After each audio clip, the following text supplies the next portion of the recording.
He is the dowry for the bride, being led into Jerusalem. He was offering his very life. 3 days later, the bridegroom, after Sunday, 3 days, that was on a Wednesday night, he sat down with just a few of his covenant people, presented his disciples with the cup of communion. This was an invitation to enter into a blood covenant relationship with him. He was offering his eternal covenant. His purpose was to offer a blood relationship, a blood covenant relationship.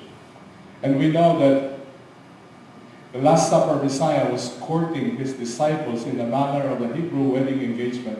He was offering them the cup of betrothal in the realms of the love of God. It was understood then as a proposal.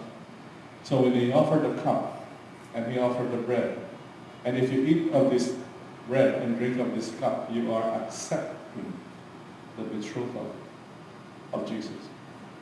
So the next time when we come on a Sunday receiving the cup and the bread, we can put this into our mind that we are receiving an offer of betrothal of Jesus. And it's not something that we just do once a week or once every month. We have a Sunday gathering and we have a communion. And sometimes it's just something that we have to do, but we have to take it in the realm of God's wonderful plan in the beginning in how He placed us the Passover lamb and the feast that He has placed before us. So this was a proposal. And when you drink that cup, you're accepting. And when you eat that bread, you're receiving that proposal. And we know that He was betrayed by Judas. He didn't have anything to do with this, so He deserted. So the bread of Christ was rejected by these earthly religious hierarchies. The religious hierarchy at the time is the father of the bride. They were the father of Israel. And they refused. Instead, they paid out 30 pieces of silver, visiting the bridegroom. And then we know that Judas threw back the offering of 30 pieces of silver. So there was a betrayal. Some, like Judas, did not receive, did not accept. And even the father of the bride, the father of Israel, the religious hierarchies refused. At that time, during those days, before the feast, the Passover lambs were brought for inspection. They were to be found faultless, without mark or blemish. That's the practice. Same with the Messiah, too. He was being inspected first by the religious powers. Remember, he was brought to the Sanhedrin. He was examined. He was checked. What fault can I give this lamb?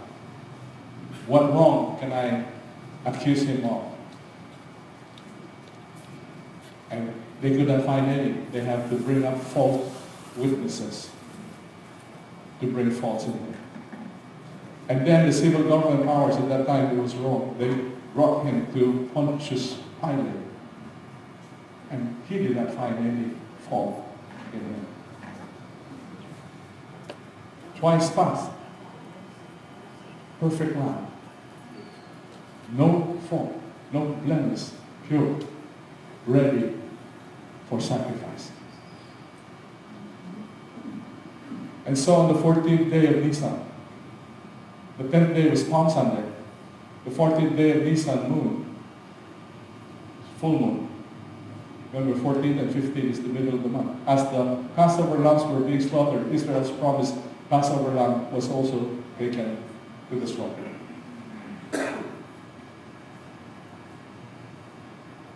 And also, the Passover, the year of the Passion, witnessed so many tears. Sadly, they laid him on the grave. The sun set that awesome day, and another began. The 15th day of Nisan moon began the feast of unleavened bread. And the sinless unleavened bread of heaven was in the grave, fulfilling the feast. And it was on the 15th day of Nisan, the feast of unleavened bread, that they laid Jesus on the tomb, fulfilling the feast.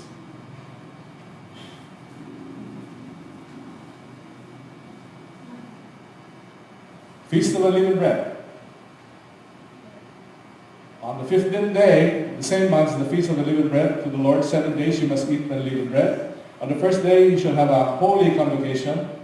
And you shall have no customary, so this is Sabbath, no customary work. When it's mentioned no customary work, it means it's a Sabbath rest. But you shall offer an offering made by fire to the Lord for 7 days. The 7th day shall be a holy convocation. You shall do no customary work. And the Lord spake to Moses. Okay? So, I'll just do this quickly. This is the time of Moses. This is when they passed through. I will pass through the land of Egypt. I will smite on the firstborn of the land of Egypt, both men and the beast, against the gods of Egypt. I will execute judgment. I am the Lord. And they left Egypt daytime hours. The first month of the 14th day, the month of at even at night, you shall eat unleavened bread until the 120th day. So we have the 15th day is the Sabbath, 21st day is the Sabbath. And then Jesus laid the sepulchre before the Sabbath, the first day of the feast of unleavened bread. Not necessarily the 7th day. Because the feast of unleavened bread is the Sabbath. So when you read the scriptures, and they returned and prepared spices, ointments, and rested the Sabbath day according to the commandment. What Sabbath day? The Sabbath of the unleavened bread. Okay? So that kind of gives us new light to the scriptures because we read the feast. Next feast is first fruits. First fruits. Speak to children as well, when you come to the land and give you, reap the harvest, and you shall bring a sheaf from the first fruit of your harvest to the priest. You shall wave the sheaf before the Lord to be accepted on their behalf. On the day after the Sabbath, the priest shall wave it. And you shall offer that day what you wave the sheaf, a male lamb, and the first year without blemish is a burnt offering to the Lord. This is another celebration. And I just want to skip here. It shall be a statute forever throughout your generations in all your dwellings. It's something we need to watch because the Lord seems to want us to be a statute, meaning something that we observe forever throughout our generation. It's a shadow or a rehearsal. By the way, when you see, where is this? When you see the word holy convocation, the root word is really rehearsal. So when the Lord speaks about a holy convocation, He speaks about there is a rehearsal. I want you to rehearse. Okay? Practice. Or a shadow or a rehearsal. And the evening before the parting of the Red Sea, the children of Israel saw the Egyptians pursuing them. They were trapped between the Egyptians and the Red Sea. They saw no hope. So this is the first fruit. This is the rehearsal. And Moses said to the people, fear ye not, stand still and see the salvation of the Lord, which is shown to you today. For the Egyptians whom you have seen today, ye shall see them again no more forever. So they were saved because they were in the blood of the Lamb, and this is the rehearsal that they do. By the way, in this part of the scriptures, I tend to believe that Egypt has no longer has a role, I believe, towards the last days when it comes to going and attacking to Israel, because I believe that has already been fulfilled. You shall see them again no more forever. Okay? So here comes first fruits. But this is how Jesus fulfilled it. But now is Christ risen from the dead, become the first fruits of them that slept. But every man in his own order, Christ the first fruits, afterward they are Christ at his coming. So when Christ rose from the dead, that was first fruits. He rose from the dead and become the first fruits of them that slept. So Jesus is the fulfillment of the first fruits. Now when Jesus was risen early the first day of the week, he appeared first to Mary Magdalene, out of whom he had cast down 7. So the first day of the week, Sunday, he rose, and when his first fruits, we saw in the calendar, it's on the 17th of Nisan. 14th, 15th, 17th. 14th Passover, he died. 15th is unleavened bread, laid in the tomb, and on the 17th, he rose again. That is first fruits. So you see 3 days after, 17. That is according to the feast of the Lord. The year of Exodus, it was when the morning appeared. So just as Jesus rose from the dead, Moses stretched forth his hands over the sea returned to his stand. When the morning appeared, the Egyptians fled against it. The Lord overthrew the Egyptians at the base of the sea. This is a picture of salvation. That when Jesus rose from the dead, his salvation has been completed. We have crossed over. We've crossed over the sea, the Red Sea. It happened when the morning appeared. So when Jesus rose from the dead, we rose from death to life. We moved from death to life. And this is the year of Yeshua's resurrection, Mark 16:9. When Jesus was risen early the first day of the week, he appeared first to Mary out of whom he died. So the story of Exodus from Egypt maps the events of Messiah's death and resurrection. It was a shadow of future events, and it was fulfilled by Jesus. So, kumplito na yan ang atong Passover, ang atong unleavened bread, kaya ang atong first fruits. Hallelujah. You're good. Then, Feast of Weeks, or Pentecost. 50 days after the 17th of Nisan. Let's go. And you shall count for yourself from the day after the Sabbath, the day that you brought the sheep, the wave offering. 7 Sabbaths, you count 7 Sabbaths shall be completed. Count 50 days to the day after the 7th Sabbath, and you shall offer a new grain offering to the Lord. You shall bring to my dwellings. So these are the things that the Lord required. And continue. And then again, you see a holy convocation. This is a rehearsal.